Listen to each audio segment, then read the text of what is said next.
Hello दोस्तों, स्वागत है आप सभी का आपके अपने चैनल यू लर्न क्लासेस पे। आप लोगों के लिए लेके आ गए हैं मैथमेटिक्स के ऑब्जेक्टिव्स क्वेश्चंस और ये सभी के सभी क्वेश्चंस बहुत ही इम्पोर्टेंट होने वाले हैं। तो हमारे साथ बने रहिए और सारे क्वेश्चन को हल करते रहिए ताकि आपके आने वाले एग्ज़ाम आपके लिए आसान हो। तो चलिए शुरू करते हैं। पहला सवाल है कि 92/110 का सरलतम रूप है। इसका सरलतम रूप कितना है ये पूछा जा रहा है। तो चलिए इसको हल करते हैं। आप 92 का 92 का आप यहाँ पे आप इसका अभाज्य गुणनखंड निकाल लें। अगर 2 से इसमें हम भाग लगा दें तो 4 दूना 8 और 6 दूना 12। अगर फिर हम 2 से लगा दें तो 23 होता है। फिर यहाँ पे है आपका 100 का मतलब 115 है। तो चलिए 115 का हम लोग निकाल लेते हैं। तो 115 और इसका अभाज्य गुणनखंड निकालेंगे तो आप देखेंगे 5 दूना 10 और 5 3 15 कितना आ गया 5 और यहाँ पे 23 आ गया। तो चलिए इसको हम लोग हल करते हैं।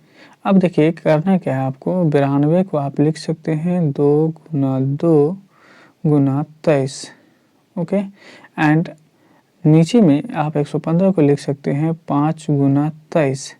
तो 5 गुना आप 23 से लिखेंगे और इस तरह से आप देखेंगे कि आपका कुछ यहाँ पर जो आप देखेंगे कि 23 और ये 23 दोनों में है तो ये दोनों कट जाएगा। ऊपर में क्या रह गया, तो ऊपर में रह गया 2 गुना 2 यानी 4 और नीचे में कितना रह गया तो 5, केवल और केवल 5। तो आपका सही आंसर होगा 4/5। तो देखते हैं कौन से ऑप्शन में आपके 4/5 है। तो आपका ऑप्शन है 4/5 ऑप्शन बी। तो आपका सही आंसर हो जाएगा ऑप्शन बी। आगे चलते हैं, अगला सवाल देखते हैं और अगला सवाल इस तरह से है। अगला सवाल कहा जा रहा है कि 2 परिमेय संख्याओं के बीच अधिकतम कितनी परिमेय संख्या हो सकती है। तो यहाँ पे कहा जा रहा है कि 2 परिमेय संख्याओं के बीच अधिकतम कितनी परिमेय संख्या हो सकती है और आपके ऑप्शन में भी दे रखा है 1 2 3 और अनंत। तो इसको हम लोग समझते हैं कि 2 परिमेय संख्याओं के बीच कितनी परिमेय संख्या हो सकती है। तो चलिए शुरू करते हैं इस सवाल को समझना। तो हम जानते हैं कि वैसी संख्या जिसे आप P/Q और Q 0 के बराबर नहीं होता है और इस रूप में आप जिस संख्या को लिख सकते हैं वो आपका परिमेय संख्या होता है। तो हम यह कह सकते हैं कि 1 परिमेय संख्या है, 2 भी परिमेय संख्या है। आप देखेंगे कि इस 1 और 2 के बीच हम कितनी संख्याएं लिख सकते हैं। हम उदाहरण के लिए आपके सामने रख रहे हैं। अब मान लीजिए यहाँ पे अगर 1.000000001 दे दें तो ये भी 1 और 2 के बीच की संख्या है। अगर हम एक संख्या और ले लें यहाँ पे 1.0001 इतना भी लेते हैं तो ये भी इनके बीच की संख्या है। तो कहने का मतलब ये है कि 1 हो और 2 हो तो इनके बीच भी हम बहुत सारी संख्याएं निकाल सकते हैं जिसका कोई गिनती नहीं होता है। तो इस तरह से हम कह सकते हैं कि हमारा जो सही आंसर होगा वो होगा डी यानी अनंत। यानी 2 परिमेय संख्याओं के बीच हम अधिकतम अनंत संख्याएं निकाल सकते हैं। अधिकतम की बात किया जा रहा है इसलिए हम यहाँ पे अनंत निकाल सकते हैं। चलिए अगले सवाल की ओर बढ़ते हैं। अगला सवाल हम लोग का है, निम्नलिखित में किसका दशमलव प्रसार शांत है। यहाँ पे दशमलव प्रसार शांत पूछा जा रहा है। तो आपको बता दें इसका एक फार्मूला होता है जो हम इसे निकाल सकते हैं। तो देखिए इसका फार्मूला क्या है, शांत यानी प्रसार शांत का होता है कि वो कोई भी संख्या जो P/2 पे पावर m के जगह पे कुछ भी हो सकता है पावर में और 5 पे पावर n इस रूप का होता है तो वो शांत होता है। या इसके अलावा अगर P/2 पे पावर कुछ हो जाए या फिर P/5 पे पावर कुछ हो जाए तो आपको देखना है इस तीनों कंडीशन में से जिस कंडीशन को फॉलो करता है वो शांत कहलाएगा। इस तरह से कोई भी होगा तो वो आपका शांत यानी होगा। तो देखते हैं कि इस तीनों यानी कंडीशन में किस कंडीशन को फॉलो कर रहे हैं। तो यहाँ पे देखेंगे 88 है, तो 88 तो डायरेक्ट हमको समझ में आ रहा है कि 11 गुना 8 हो गया, और हमारा फार्मूला क्या है कि 2 आना चाहिए या फिर 5 आना चाहिए, या ये दोनों एक साथ आना चाहिए, इस तरह से। ठीक, तो समझते हैं। तो ये तो हमारा हुआ नहीं। अगर हम 210 की बात करें तो 210 में आप देखेंगे कि 210 है, 210 यहाँ पे हम कह सकते हैं 3 गुना 7 यानी 21 गुना 10। तो इस तरह से देखते हैं कि 3 भी आ गया और 7 भी आ गया, जबकि हमारा 2 या 5 आना चाहिए या 2 5 एक साथ आना चाहिए, तो ये भी हमारा सही नहीं है। अगला देखते हैं, अगला है 1600। 1600 में कुछ समझ में आ रहा है। 1600 तो अगर आप देखें यहाँ पे 1600 है आपका, और इस तरह से 1600 हम लोग लिख लेते हैं 1600, और 1600 का अगर हम आभाज्य गुणनफल निकाल दें, या हम ऐसे भी कह सकते हैं 4 गुना 4 गुना 100। अब देखिए इस यहाँ पे 4 में देखेंगे 2, इसमें भी है 2 गुना 2, और इसमें भी है 2 गुना 2, और 100 की बात करें तो 2 गुना 2 4, और 25 चौके 100 होता है, और 25 को हम लिख सकते हैं 5 गुना 5। तो इस तरह से देख रहे हैं कि 2 की संख्या 6 बार है और 5 की संख्या यानी आपको 2 बार है। तो आप कह सकते हैं कि 15, क्योंकि ये आपका सी ऑप्शन का है, तो आप कह सकते हैं 15/2 पे पावर 6 गुना 5 पे पावर 2। तो आप देखेंगे कि हमारा जो फार्मूला था जो कि p/2 पे पावर m गुना 5 पे पावर n का था, इस फार्मूले को ये फॉलो कर रहा है। तो हम कह सकते हैं कि हमारा सही आंसर ऑप्शन सी होगा, और हमारा सही ऑप्शन सी ही है। बढ़ते हैं अगले सवाल की ओर। अगला सवाल दिया हुआ है कि बहुपद dy² plus by² plus a के शून्यांकों का गुणनफल होगा। तो सबसे पहली बात हम आपको बता दें कि बहुपद में, अगर बहुपद का अगर व्यापक रूप देखें, हम लोग स्टैंडर्ड रूप देखें, तो वो होता है ax² plus bx plus c। ये आपका स्टैंडर्ड रूप है, और उनके 2 शून्यांक होते हैं, है ना, अल्फा बीटा। और अल्फा प्लस बीटा जो होता है, इसको शून्यांकों का योग कहा जाता है, जिसका फार्मूला होता है -b/a, और दूसरा फार्मूला होता है अल्फा इंटू बीटा। अर्थात इसको हम यह कह सकते हैं कि शून्यांकों का गुणनफल। तो ये हो जाता है आपका c/a। तो यहाँ पे पूछा क्या है, शून्यांकों का यहाँ पे गुणनफल पूछा है। तो यहाँ पे हम शून्यांकों का गुणनफल के लिए हमारा फार्मूला कौन सा लगेगा, alpha into beta is equal to c/a। तो यहाँ पे देखेंगे ये a की जगह पे है, ये b की जगह पे है, और ये c की जगह पे है। तो हमारा आंसर हो जाएगा c/a। तो c की जगह पे क्या है आपका, ये आपको हम दिखा दें, ये c है, ये b है, और ये आपका a है। तो ये a b c है। तो हम कह सकते हैं यहाँ पे c/a होगा। तो आप देखेंगे कि c की जगह पे a दे रखा है, यहाँ पे c की जगह पे a दे रखा है, और a के जगह पे यहाँ पे d दे रखा है, तो a/d। तो आपका सही आंसर हो जाएगा a/d। देखते हैं किस ऑप्शन में है। पहले ऑप्शन में तो नहीं होगा क्योंकि माइनस लगा हुआ है, दूसरे ऑप्शन में d/a है, ये भी नहीं होगा, तीसरे ऑप्शन में -d/a है, ये भी नहीं होगा, और चौथा ऑप्शन देख रहे हैं a/d। तो सही आंसर हो जाएगा ऑप्शन डी। हमारा सही आंसर ऑप्शन डी हुआ। चलिए आगे की ओर बढ़ते हैं। अगला सवाल देखिए, और अगला सवाल इस प्रकार है। अगला सवाल कहा जा रहा है कि √18 का परिमेयकरण गुणांक आपको इसमें से कौन है वो बताना है। तो 18 का परिमेयीकरण का गुणांक कौन है। तो यहाँ पे अगर हम देखें, यहाँ पे अगर हम सवाल को बनाने की कोशिश करें, तो दे रखा है हमें √18। तो देखेंगे कि √18 यहाँ पे दे रखा है। हम इस यानी 18 को कह सकते हैं 2 गुना 3। तो आप देखेंगे कि 3 का जोड़ा लग गया। जब रूट के अंदर किसी संख्या का जोड़ा लग जाता है तो वो रूट से बाहर आ जाता है। तो हम कह सकते हैं 3 √2। अब यहाँ पे कहा जा रहा है कि 18 का परिमेयकरण का गुणांक क्या है। तो गुणांक आप देख रहे हैं कि यहाँ पे 3 गुना √2 है, तो यानी आपका गुणांक क्या आ जाएगा √2। तो देखते हैं किस ऑप्शन में है, तो √2 आपका ऑप्शन बी में है, तो आपका सही आंसर हो जाएगा ऑप्शन बी। चलिए अगले सवाल की ओर बढ़ते हैं, और अगला सवाल है कि सबसे छोटी अभाज्य संख्या है, सबसे छोटी अभाज्य संख्या पूछा जा रहा है। और अभाज्य संख्या पहले समझ लेते हैं कि अभाज्य संख्या है क्या। तो अभाज्य संख्या का डेफिनेशन जो होता है, वैसी संख्या जिसका केवल 2 यानी गुणनखंड होता है, वैसी संख्या जिसका केवल 2 गुणनखंड होता है, 2 गुणनखंड, वैसी संख्या जिसका 2 गुणनखंड होता है। तो केवल और केवल 2 गुणनखंड होगा, वैसी संख्या को हम लोग अभाज्य गुणनखंड कहते हैं।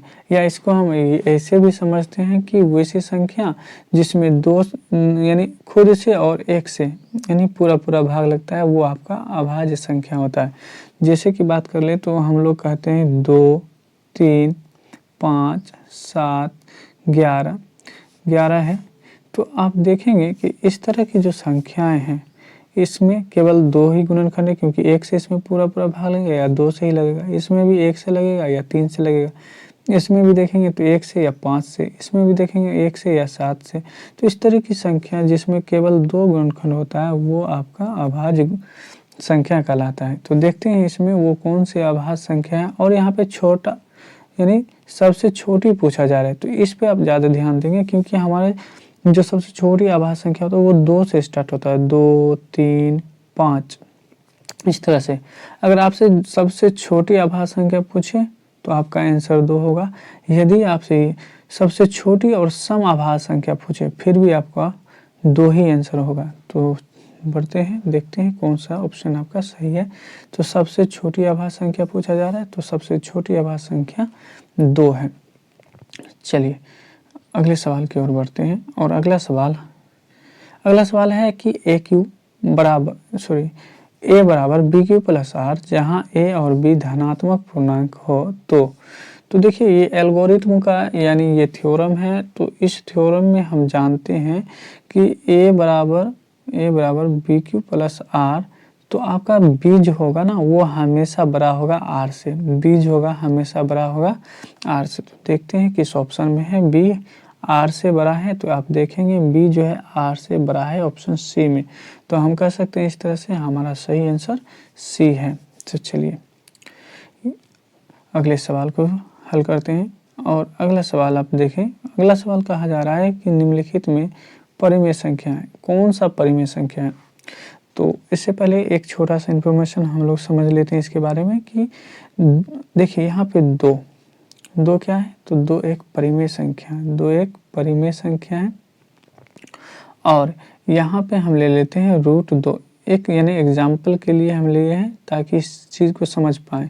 ये आपका अपरिमेय संख्या है, और हम समझते हैं इस संख्या के बारे में। अब देखिए ये परिमेय और ये अपरिमेय संख्या है। अब देखिए हमारे पास जो संक्रियाँ हैं ना, वो संक्रियाँ टोटल 4 है। कौन कौन से हैं, तो जोड़, घटाव, गुणा और भाग, ये हमारे पास 4 संक्रियाँ हैं। अब कहता है कि ये परिमेय संख्या, ये अपरिमेय संख्या, ये परिमेय संख्या, ये अपरिमेय संख्या, परिमेय संख्या, अपरिमेय संख्या, परिमेय संख्या और अपरिमेय संख्या।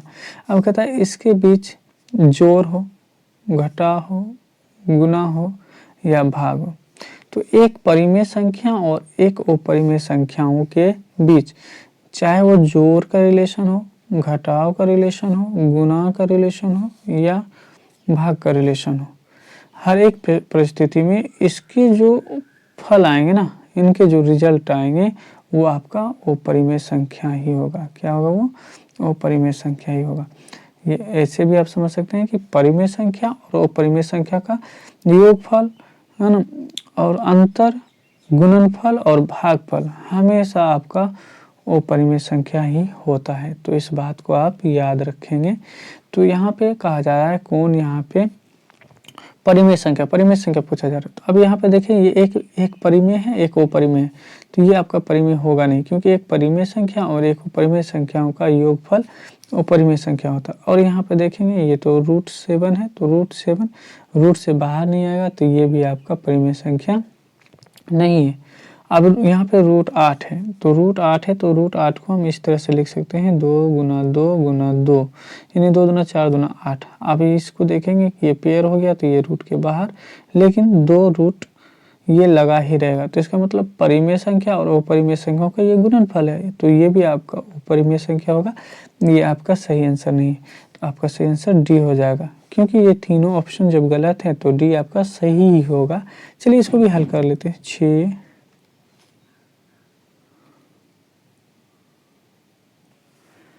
तो इस प्रकार हम इसको समझते हैं। तो यहाँ आपका 6 √5 और नीचे में भी देखेंगे केवल आपका √5 है, तो √5 से √5 कट गया और रह गया केवल 6, और 6 क्या परिमेय संख्या है, तो हम कह सकते हैं कि हमारा सही ऑप्शन डी है। आपका सही ऑप्शन डी होगा। चलिए आगे की ओर बढ़ते हैं और अगला सवाल इस प्रकार है। 9 नंबर, यानी द्विघात बहुपद x² + 12x + 35 के शून्यांक हैं, इनके शून्यांक क्या होंगे, ये पूछा जा रहा है। कह रहा है कि दोनों धनात्मक होंगे, दोनों ऋणात्मक होंगे, दोनों बराबर होंगे, या एक धनात्मक और दूसरा ऋणात्मक होंगे, ये पूछा जा रहा है। तो चलिए इसको हल करते हैं। इसका आवाज़ गुणनखंड निकाल लेते हैं, तो देखते हैं इसका फैक्टर क्या होगा। तो यहाँ पे x² और यहाँ पे 12 है, तो 12 को हम लिख सकते हैं 7x + 5x, क्योंकि 7 5 12 और 7 और 5 को गुना करेंगे तो 35 पे आ जाता है, और यह लास्ट में आपका 35 है। चलिए इस दोनों के बीच और इस दोनों के बीच कॉमन आ रहा है, तो इसमें x कॉमन आ रहा है, तो x और इसमें से x निकल गया तो बच गया 7, और यहाँ से आप 5 बाहर निकाल लें तो रह जाएगा x + 7। अब देखेंगे x + 7, x + 7, यानी ये आपका कॉमन है, आप कॉमन ले लें तो बच जाएगा आपका x + 5, तो x + 5। और हम जानते हैं कि शून्यांक निकालने के लिए 0 रखा जाता है, तो आप इस तरह से कर सकते हैं। आप इस प्रकार से क्या होगा कि x इस साइड कर लेते हैं, x + 7 ये भी 0 के बराबर होगा, तो यहाँ से हम x का वैल्यू निकालेंगे तो -7, और दूसरी जो है ये x + 5, ये भी x + 5 जो होगा ये भी 0 के बराबर होगा, तो x बराबर आपका -5 होगा। तो इस तरह से देख रहे हैं कि हमारा दोनों जो शून्यांक है उसमें माइनस का चिन्ह लगा हुआ है, तो दोनों वैल्यू आपका ऋणात्मक हो गया। तो देखते हैं कौन सा ऑप्शन सही है। तो पहला ऑप्शन था दोनों धनात्मक, तो ये होगा नहीं। दूसरा है दोनों ऋणात्मक, हाँ यही आपका आंसर होगा, तो आपका सही आंसर हो जाएगा ऑप्शन बी। अगले सवाल की ओर बढ़ते हैं। अगला सवाल देखते हैं। अगला सवाल है निम्नलिखित में कौन अपरिमेय संख्या है। इसमें आपको बताना है कौन अपरिमेय संख्या है। चलिए इसको भी हल कर लेते हैं। √21 121, तो √121 है, तो आप इसे कह सकते हैं 11 × 11, 11 × 11 का यानी वो जो वर्ग होता है वो होता है 121, तो ये रूट से बाहर आ जाएगा 11, क्योंकि इसका पेयर यानी जोड़ा लगा हुआ है, तो ये तो परिमेय संख्या हो गया। तो यहाँ पे पूछा जा रहा है अपरिमेय संख्या नहीं, यह आपका आंसर नहीं होगा। दूसरा देखते हैं 196, 196 है, तो 196 का हम निकाल लेते हैं आवाज़ गुणनखंड, तो लगाते हैं 2 से, 9 दूना 18, 8 दूना 16, और फिर यहाँ पे देखेंगे 2 से लगाएंगे 4 दूना 8, 9 दूना 18, और 7 7 49, 7 7 49। तो यहाँ पे आप देखेंगे 2 दूना 4, और यहाँ पे हो जाएगा 7 7 49, और 49 और 4 196 होता है। तो हम इस तरह से ये भी कह सकते हैं कि 14 × 14 जब करते हैं हम लोग, 14 × 14, तो ये जो है आपका यानी ये रूट से बाहर आ जाएगा 14, यानी 14 × 14 96 होता है। तो ये भी आपका अपरिमेय संख्या नहीं है, ये भी आपका परिमेय संख्या है, तो ये भी आपका ऑप्शन गलत हुआ। चलिए दूसरे सवाल की ओर देखते हैं। तो यहाँ पे अगर देखें, अगर हम एक बार डी पे देख लें, तो ये 17 × 17 का यानी होता है। अगर हम 17 का वर्ग निकालें तो 289 होता है, तो 289 का वर्गमूल 17 होगा। तो ये भी आपका परिमेय संख्या नहीं है। तो आपका अपरिमेय संख्या कौन है? तो ऑप्शन सी, क्योंकि 27 का वर्गमूल नहीं होता है। 27 का, क्योंकि 27 जो होता है आप इसे 3 गुना 3 गुना 3 गुना 3 यानी 3 तिया 9 तिया 27, और आप देखेंगे कि एक ही पेयर लगा, एक ही बाहर आएगा, लेकिन एक लगा ही रहेगा, यानी √3 लगा ही रहेगा। और परिमेय संख्या और अपरिमेय संख्याओं का जो ये गुणनफल है ये हमेशा अपरिमेय संख्या होता है। तो ऑप्शन सही आपका सही आंसर है। अगला सवाल की ओर बढ़ते हैं। अगला सवाल है बहुपद। यहाँ पे कह रहा है कि बहुपद 5y² - 25 के शून्यांक ज्ञात करें। बहुत ही आसान है, आप इसे निकाल सकते हैं। 5y² - 25 है और इसे आप 0 के बराबर रखें, और यहाँ पे कर सकते हैं 5y² बराबर 25, क्योंकि इधर माइनस है, बराबर की साइड ले जाएंगे तो प्लस हो जाएगा, और 5 गुना 5 25 आ जाएगा। और इस तरह से y बराबर हो जाएगा √5, और √5 ये माइनस प्लस, यानी इससे जो इसका वैल्यू निकलेगा वो माइनस प्लस में होगा। तो आप कह सकते हैं यहाँ पे कि आपका सही आंसर माइनस प्लस √5 होगा। तो देखते हैं कहाँ पे माइनस भी और प्लस भी। यहाँ पे देखें तो रूट में तो है नहीं, तो ये नहीं होगा। यहाँ पे देखें तो एक रूट में है, एक रूट में नहीं है, तो ये भी नहीं होगा। यहाँ पे देखें, हाँ ये सही होगा, इसलिए कि एक रूट प्लस में एक माइनस में। सही ऑप्शन आपका सी होगा। बढ़ते हैं अगले सवाल की ओर। अगला सवाल है, एक द्विघाती बहुपद के शून्यांकों का योग। द्विघाती बहुपद याद रखेंगे, द्विघात बोल रहा है, यानी ax² वाला प्लस bx प्लस c, ये आपका द्विघाती बहुपद है। अब उसमें कह रहा है कि यहाँ पे कह रहा है कि गुणनफल और आपका योगफल दोनों दिया है। योगफल 3 है और गुणनफल -40 है। तो द्विघात बहुपद ज्ञात करें। तो द्विघात बहुपद का जो सूत्र होता है वो होता है x² - alpha plus beta into x plus alpha into beta. तो आप देखेंगे x² minus alpha plus beta, यानी योग, अल्फा प्लस बीटा को योग बोलते हैं। योग कितना दिया है? 3, और x का x 3x, और प्लस अल्फा इंटू बीटा ये कितना दिया है? -40 दिया है। तो -40 दिया है, तो आप कह सकते हैं x² माइनस 3x और प्लस गुना माइनस तो -40। तो x² माइनस 3x माइनस 40। तो देखते हैं किस ऑप्शन में है। अगर ऑप्शन ए की बात करें तो पहले ही ऑप्शन में दे रखा है x² माइनस 3x माइनस 40। तो आपका सही आंसर आपका ऑप्शन ए होगा। बढ़ते हैं अगले सवाल की तरफ। और अगला सवाल है कि युग्म समीकरण x प्लस 2y बराबर 4 तथा 2x प्लस 4y बराबर 8 का है। एक हल होगा, दो हल होगा, कोई हल नहीं होगा, और अनगिनत हल होगा। तो चलिए इसे भी हम लोग हल कर लेते हैं। तो देखिए यहाँ पे अगर हम देखें, इसको ऐसे लिख सकते हैं x प्लस 2y, और यहाँ पे 4 है, तो हम सिंपल सा ही लिख लेते हैं, इसको इतना करने की ज़रूरत नहीं है। आप इसे a1 बाय a2 बराबर b1 बाय b2 और ये c1 बाय c2 के फॉर्म पे रखेंगे। तो a1 का वैल्यू 1 है और a2 का वैल्यू 2 है, बराबर b1 का वैल्यू 2 है, b2 का वैल्यू 4 है। फिर देखेंगे यहाँ पे यानी c1 का वैल्यू 4 है और c2 का वैल्यू यहाँ पे 8 है। आप देखेंगे 2 इकाई 2, 2 दूना 4, 4 इकाई 4, 4 दूना 8, और इस तरह से हम देख रहे हैं a1 बाय a2 भी बराबर है b1 बाय b2 के, और c1 बाय c2 भी बराबर है, यानी 1/2, यानी आपस में ये तीनों बराबर हैं।